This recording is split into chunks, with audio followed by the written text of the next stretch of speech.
ஒரு ஒரே அடுத்த ஸ்டாலை பார்ப்போம். இப்போ வந்து பார்க்குறதும் அதே மாதிரி தான். இங்கேயும் வந்து கடல் உணவுகள் நிறைய கிடைக்குது.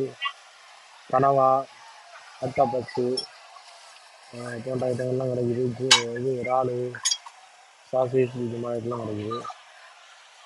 எலுமிச்சங்காய இந்த அளவுக்கு குத்து செம குத்து அதை பயங்கரமாக வியாபாரம் பண்ணுறாரு இந்த கடைக்காரரு.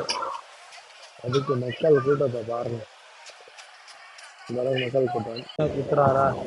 எலுமிச்சங்காயில் கரும்பு ஜூஸ் கொஞ்சம் ஊற்றி, தண்ணி கொஞ்சம் ஊற்றி, அப்புறம் வந்து ஐஸ் கொஞ்சம் போட்டு நல்லா குலுக்குன்னு குலுக்கி